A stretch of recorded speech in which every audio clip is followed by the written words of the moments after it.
ouvir a palavra de Deus nesse momento. Convidei o pastor Pedro que pudesse trazer para nós essa noite essa reflexão. Abra o seu coração e ouça aquilo que o Senhor Deus tem para nós. Boa noite! O microfone não estava ligado, mas entrou. Aqui está ligado. Opa! E boa noite! Quero cumprimentar todos vocês com a graça e a paz de nosso Senhor e Salvador Jesus Cristo. Amém? É sempre uma alegria estar com vocês aqui, compartilhando essa maravilhosa palavra. Sou sempre eternamente grato toda vez que o pastor João ele nos escala, para poder estarmos aqui. E ele, há pouco tempo, no mês de janeiro, aí estou de janeiro, até amanhã, estava falando sobre as 7 igrejas da Ásia, que são encontradas nos capítulos 1, 2, 3, nos capítulos do livro de Apocalipse. Ele suscitou em mim uma paixão, que é a paixão pelo livro de Apocalipse. Paixão essa que eu adquiri quando estava fazendo a minha pós, lá no sul. Nós temos ali como, eu acho que ele é coordenador, se não me engano, atualmente, do curso de graduação de teologia, Valtair Miranda, pastor, doutor, Valtair Miranda é um homem fantástico, é uma pessoa que, se nós formos pensar em teologia, é uma das pouquíssimas pessoas que chegou à graduação que ele tem, de doutor.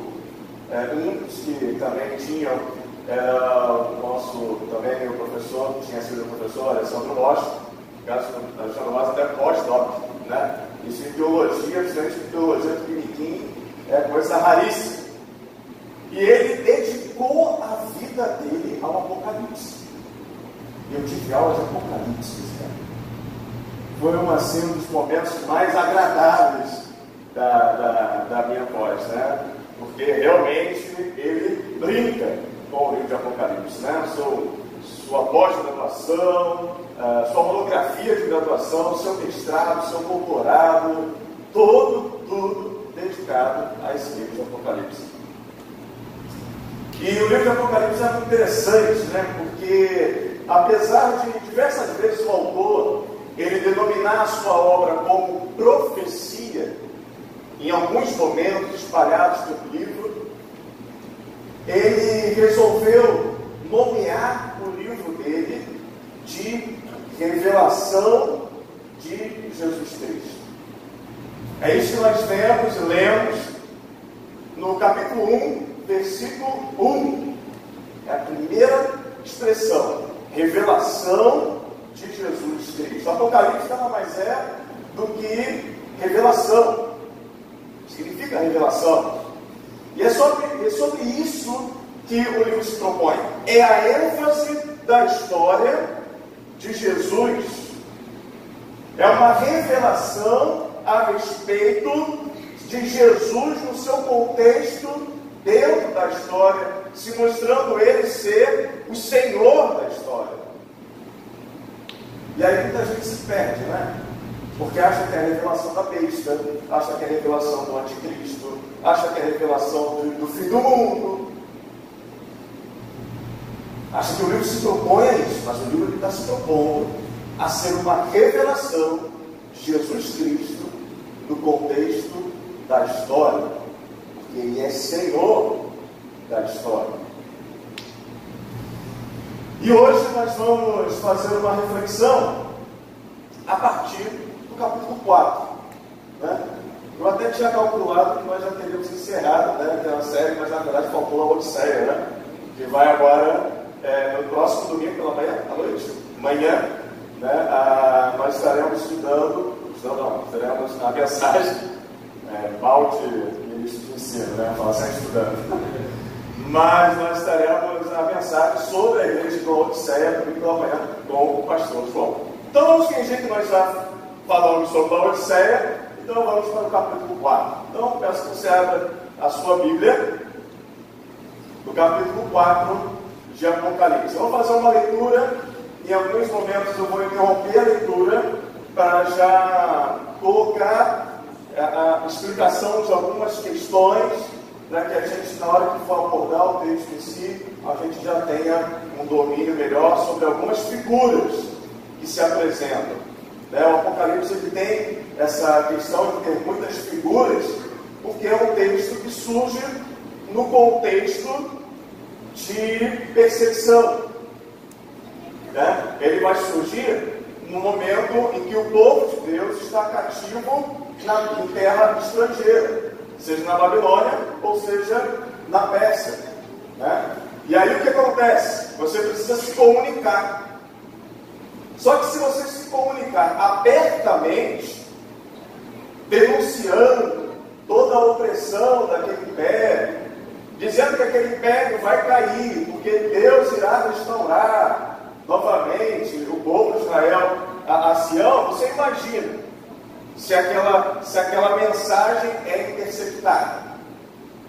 Isso poderia dar problema, tanto para quem escreveu como para quem recebeu. Então, não sei se vocês viram um filme, se eu não me engano, está aqui quase um jabá, né? Netflix tem um filme chamado Jogo de Imitação. É um filme que se passa na Segunda Guerra. Agora eu não lembro qual era a especialidade deles, ingleses que se propõem a desvendar uma máquina alemã chamada Enigma, que era através dessa máquina que eles conseguiam então decifrar as mensagens codificadas do exército alemão, sabendo de antemão onde os alemães iriam atacar. Podem ver o filme, apesar de eu ter falado isso, porque na verdade isso é o que você vê na sinopse. Então tá tranquilo, não referei nada de toda a trama, é muito interessante. E aí nada mais é, o Apocalipse se assemelha a isso. Ele é uma linguagem totalmente codificada, que quando quem oprime o inimigo intercepta aquela mensagem, ele não consegue compreender. Mas quem está envolvido na dinâmica onde é produzida aquela mensagem, ele consegue descodificar todos aqueles símbolos, então tem a mensagem pura e cristalina.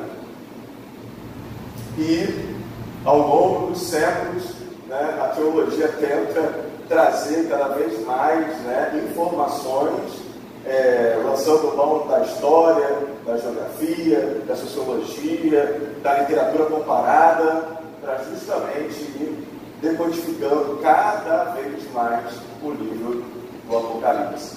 Então vamos para o Apocalipse 4.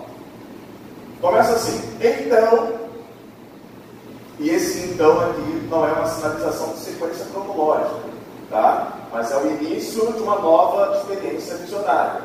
Até o capítulo 3, ele tem uma experiência que são aquelas cartas às 7 igrejas da Ásia. Agora já é um outro momento, tá? Então, quando olhei, vi a porta aberta do sol, e a mesma voz que eu tinha ouvido antes falou comigo com um toque de trombeta, e a voz disse: suba para cá. Ou seja, o visionário ele é posto em posição de ver as coisas sobre a perspectiva do próprio Deus, sobre a perspectiva do céu. Continuando: suba para cá, eu lhe mostrarei o que acontecerá depois dessas coisas. E no mesmo instante fui tomado pelo Espírito e vi um trono no céu e alguém sentado nele. Aquele que estava sentado no trono brilhava como pedras preciosas, como jaspe e sardônio. Um arco-íris com um brilho semelhante ao da esmeralda circundava seu trono. Ao redor do trono havia 24 tronos, nos quais estavam sentados 24 anciãos. Isso aqui então vão entender que esses 24 anciãos apontam para a totalidade do povo de Deus. Seria a junção das 12 tribos de Israel mais os 12 apóstolos. Também é uma alusão aos 24 turnos que existiam de revezamento entre os sacerdotes para que eles ministrassem no templo de Jerusalém. Os sacerdotes eram divididos em 24 turmas que se revezavam para poder fazer lá todo o serviço dentro do templo. Ou seja, um apontamento de que Deus é constantemente adorado e reverenciado no céu. Ok? Estavam vestidos de branco e usando coroas de ouro na cabeça. Versículo 5: do trono saía relâmpagos, estrondos e trovões. Essa maneira de descrever o trono de Deus acontece em todo o Antigo Testamento. Toda vez que no Antigo Testamento acontece aquilo que a gente chama de teofania, ou seja, a manifestação de Deus, você sempre vai ver esse cenário sendo pintado, de trovões, relâmpagos, a voz de Deus que soa como um trovão. Isso você vai ver na chamada de Ezequiel, na chamada do profeta Isaías, quando ele está diante do trono, é assim que ele vê. Quando Moisés está para entrar no Sinai, desce a nuvem em que Deus estava, e o povo vê o quê? Relâmpagos e trovões. Deus chamando então a atenção para si, a manifestação de Deus ali presente. Na frente dele havia 7 tochas, com chamas ardentes, que são os 7 Espíritos de Deus. Outras traduções vão dizer o Espírito Cético de Deus, ou seja, 7 vezes, 7 a gente sabe que significa perfeição. Então, quando a gente vê os 7 Espíritos de Deus, ou o Espírito Cético de Deus, a gente vai entender então que é o próprio Espírito Santo de Deus, o Espírito Santo, perfeito. Versículo 6: diante do trono havia algo como um mar de vidro, cintilante como um cristal. No centro e ao redor do trono havia 4 seres vivos, cada um coberto de olhos na frente e atrás. Pega esse coberto de olhos, a gente já vai falar sobre isso aí. Versículo 7: o primeiro deles era semelhante a um leão, o segundo semelhante a um boi, o terceiro tinha um rosto de homem, e o quarto como de água. Esses animais são os mesmos animais que aparecem no livro do profeta Ezequiel, capítulo 1, na vocação do profeta Ezequiel. Eles vão representar a totalidade da criação. Você tem aí o leão representando os animais selvagens. Você tem o boi representando os animais domésticos. Você tem o próprio homem, que é a coroa da criação. E você tem as aves. A águia, representando todas as aves. Aí você vai dizer assim: não tinha que ter um ser vivente, um cara de peixe? Quem aqui tem mais ou menos a minha ideia, vai lembrar da TV Clube, tinha que ter um apresentador da TV Clube, alguém. Quem é alguém que faz a vida, não fala aqui agora. Peguei Castelo Rá-Tim-Bum. Mas tinha que ter, mas por que não tem? Porque na antiguidade o mar é sempre associado ao caos, é sempre associado àquilo que é maligno. Por isso que você não tem um representante do mar diante de Deus, porque é uma representação do caos, do maligno. Não tem, mais ou menos. Segura essa minha fala também aqui nesse momento.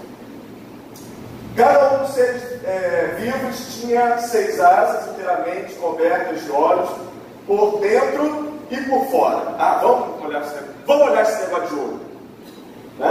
Isso é uma figura que indica que esses seres eles têm conhecimento, ou que eles têm entendimento.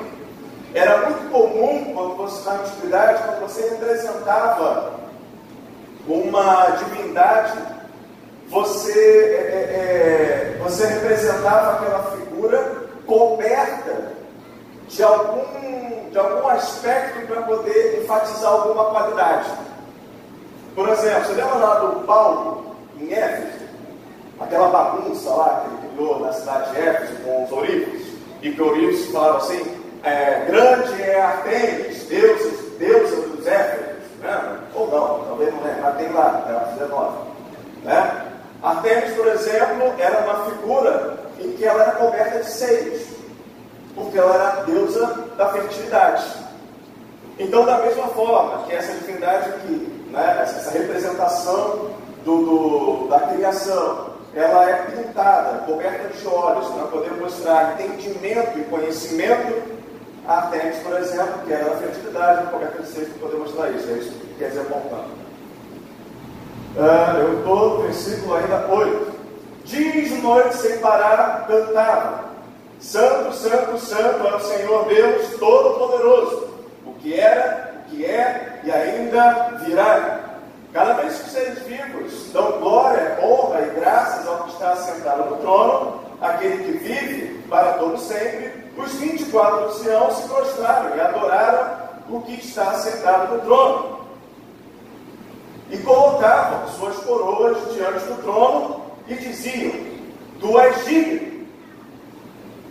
Vamos parar aqui, tu és digno. Essa expressão você não vai ver em nenhum lugar do Antigo Testamento. Em nenhum lugar. Você até tem músicas, né? Mas essa expressão não existe no Antigo Testamento. Essa expressão é uma expressão tomada do culto ao imperador. A gente tem que entender que estamos no contexto e que o império dominante do mundo é o Império Romano. Então, somente na adoração ao imperador, a César, que era dita essa fórmula: Tu és digno. E aí começava-se, né, ali a louvar a figura do imperador. E aí, por que isso aqui aparece no livro de Apocalipse?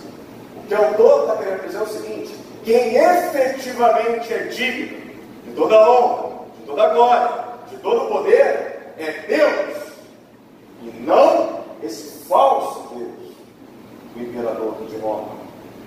Então eles vão dizer: Tu és digno, ó Senhor, nosso Deus, de receber glória, honra e poder, pois criaste todas as coisas e elas existem, porque as criaste segundo a tua vontade. Vamos orar? Santo Deus, nesse momento que nós nos encontramos diante da tua palavra, nós queremos, ó Deus, te pedir a inspiração do teu Santo Espírito, para que possamos falar tão somente aquilo que venha do teu coração para o nosso coração. Os nossos ouvidos espirituais estejam abertos para receber aquilo que tu queres falar a cada um de nós no dia de hoje. Nós assim oramos e desde já agradecemos, porque oramos com fé, no nome santo, nosso Senhor e Salvador Jesus Cristo. Amém. A primeira coisa que eu gostaria de falar com vocês, a partir da leitura de Apocalipse 4, tudo que eu ressaltei até agora são questões para a gente poder dominar um pouco mais a leitura do texto. Mas a primeira coisa que eu gostaria de conversar com você, a partir da leitura do capítulo 4 de Apocalipse, é que Deus guarda e zela pela aliança que Ele faz com a humanidade. Deus guarda e zela pela aliança que Ele faz com a humanidade. Percebam que no versículo 3, uma das primeiras características que são faladas no tocante à descrição do trono de Deus é que um arco-íris o circunda. Você vai lembrar que o arco-íris, ele é o sinal da aliança de Deus depois do dilúvio com Noé. Nosso Deus, cujo trono está no céu, e os pés estão sobre a terra, como bem disse Isaías 66, e depois de Estevão, momentos antes de ser apedrejado e se tornar o primeiro mártir da igreja, descreve: Deus é aquele que está assentado no sublime trono nos céus, e a terra é o suporte dos seus pés. O nosso Deus, esse Deus, ele tem diante dele, diante dos seus olhos, a lembrança da aliança que ele firma comigo e com você. Ele assim procede porque ele é um Deus que ama. E no seu amor é o amor intransigente, é ciumento, zeloso, imensurável, intenso, como nunca qualquer humano poderá replicar. Eu gosto muito do texto de Oséias. Oséias capítulo 11, a partir do versículo 8, ele vai dar a dimensão desse amor de Deus de uma maneira muito interessante. Ele vai dizer assim: como eu poderia desistir de você, Israel? Como poderia deixá-lo? Como poderia destruí-lo como Adná, ou arrasá-lo como Zeboim? Meu coração está dilacerado e minha compaixão transborda. Não enviarei minha ira furiosa, não destruirei Israel, pois sou Deus, e não um simples mortal. Sou o santo que vive entre vocês, e não virei com minha ira, pois um dia meu povo me seguirá. Eu, o Senhor, fugirei como leão, e quando eu fugir, meu povo retornará, tremendo, desde o oeste. Como um bando de aves virão do Egito, tremendo como pombas, voltarão da Síria, e eu estarei de volta para casa, diz o Senhor. E aí, o livro de Oséias é um livro que ele vai mostrar para nós, de uma maneira mais profunda, esse amor de Deus. Um amor gerado pela graça, por um favor que não se merece, porque estamos falando de Israel, um povo de duras serpentes, um povo desobediente a Deus, um povo nada diferente de eu e você. E Deus fala: como eu poderia desistir de você, Israel? Como eu poderia deixá-lo? Nesse mesmo texto ele vai dizer: porque eu te amo com um amor entranhável, ou seja, dentro, intenso. Esse é o amor de Deus, e a aliança que ele tem comigo e com você está sempre diante dos seus olhos. As suas promessas são firmes, como nós acabamos de cantar. E há uma aliança que Deus quer fazer com todo homem. Sabe que aliança é essa?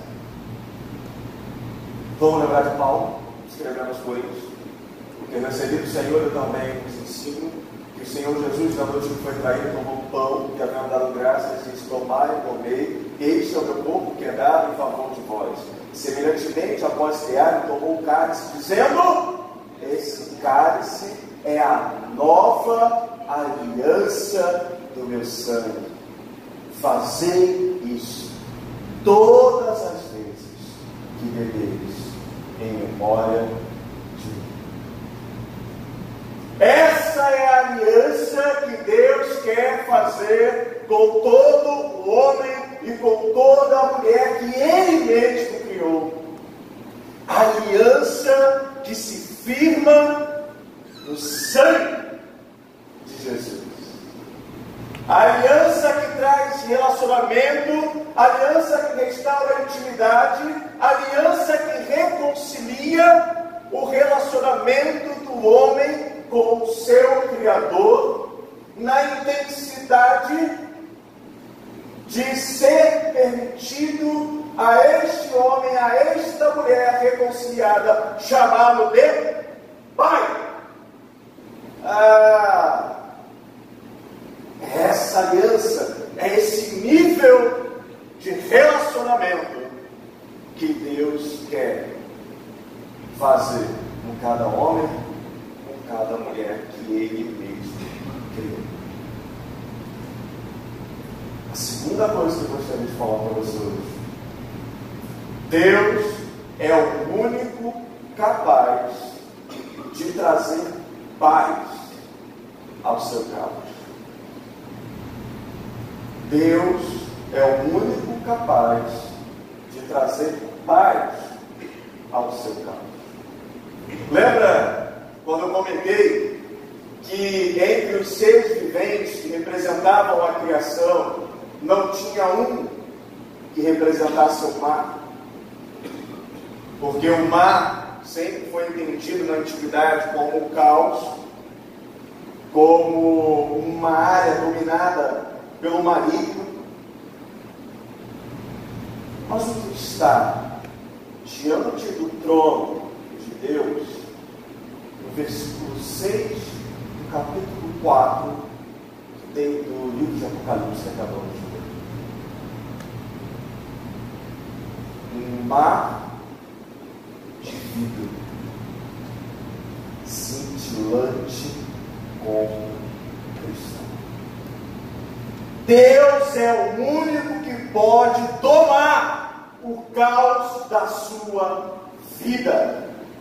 O mar, que era entendido como um lugar de caos, como uma área que o maligno tinha liberdade de trabalhar, de maneira que as embarcações eram tragadas, Deus o cristaliza, Ele o domina.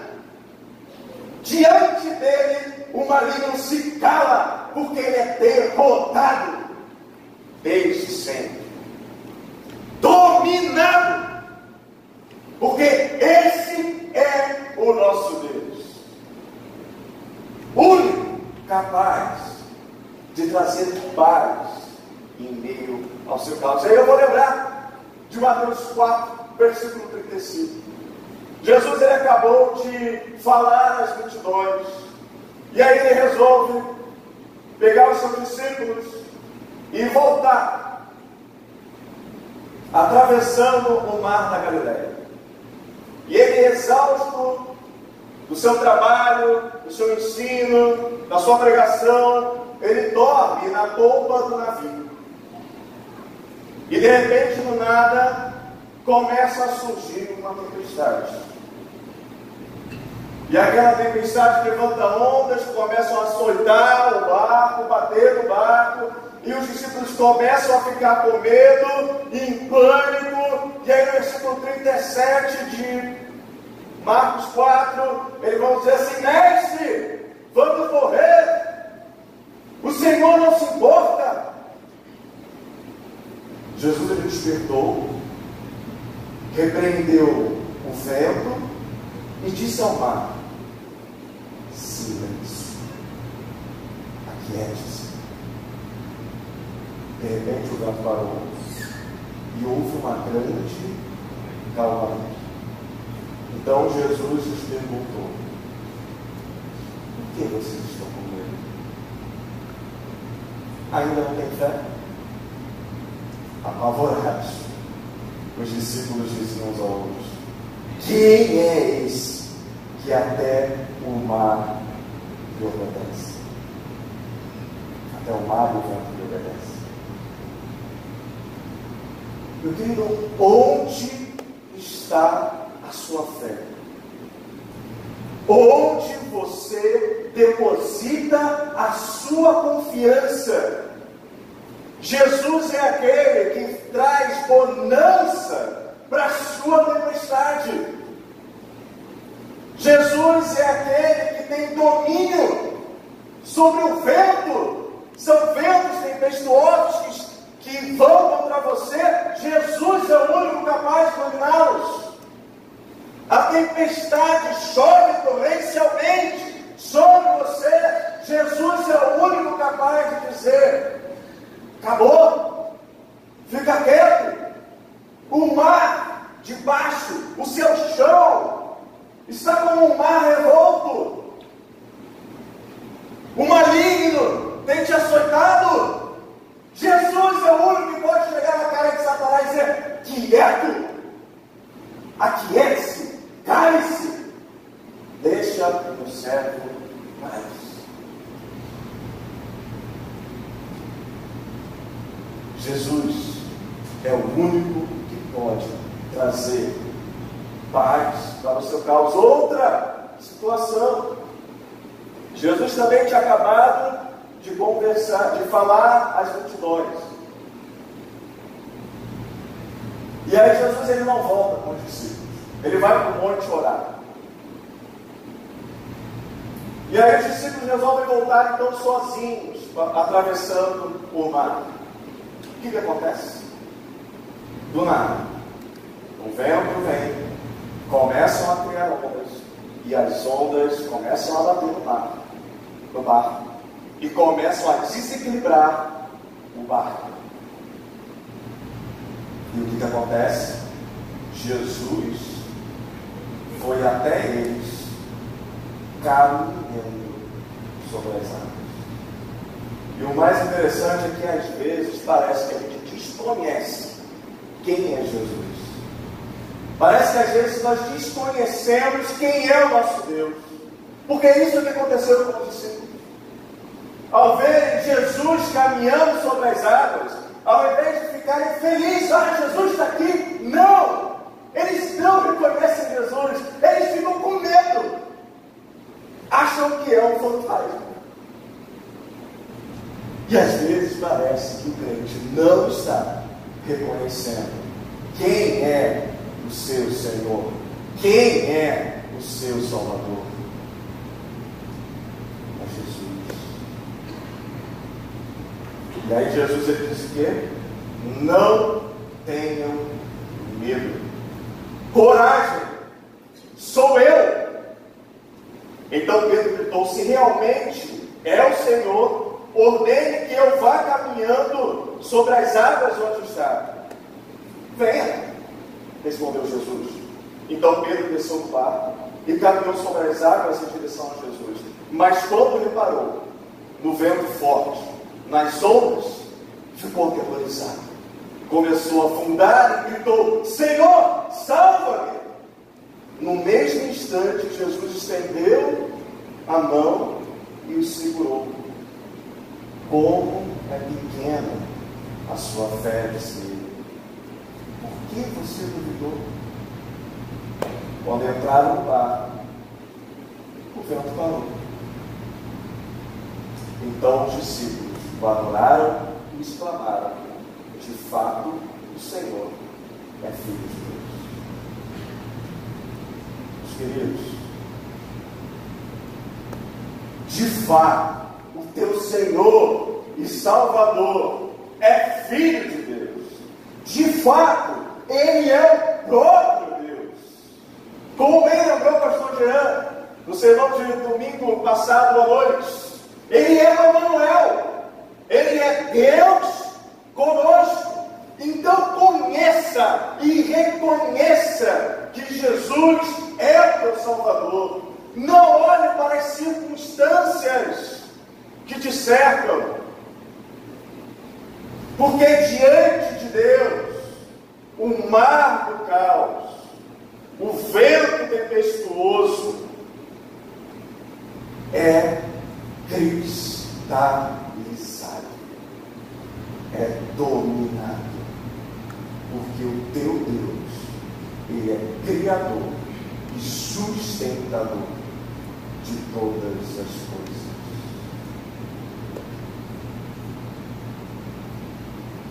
E às vezes o mar não se aquieta de imediato. E aí a palavra que Jesus tem para você nessa noite, e talvez esteja experimentando esse momento em que a tempestade ainda se faz presente, é: coragem, sou eu. É Jesus que está com você. Você é discípulo de Jesus? Sim. Amém? Fico feliz por você. Que bom, estamos juntos. E aos seus discípulos ele deu uma missão: vão e façam discípulos, batizando no nome do Pai, do Filho e do Espírito Santo, ensinando-os a guardar tudo aquilo que eu vos tenho ordenado. E ele vai dizer o quê? Eis que estou com vocês até o fim dos tempos. Essa é a aliança que Jesus fez com você. É essa aliança que está diante dos olhos do teu Deus. É que Jesus, Ele é Senhor da história, mas Ele também quer ser Senhor da tua história. Porque uma aliança Ele deseja fazer com todo homem e com toda mulher que Ele criou. Então você precisa realmente conhecer a Deus,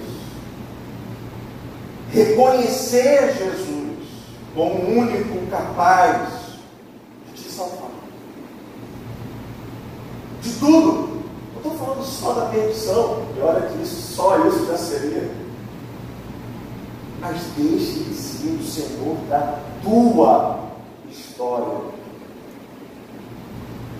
E aí você então, no final da história, poderá celebrar com o coro celestial, com todo o coro celestial, dizendo: tu és digno, Senhor, nosso Deus, de receber glória, honra, poder, porque tu criaste todas as coisas e elas existem porque tu criaste segundo a tua vontade. Esse é o teu Deus, esse é o teu Salvador.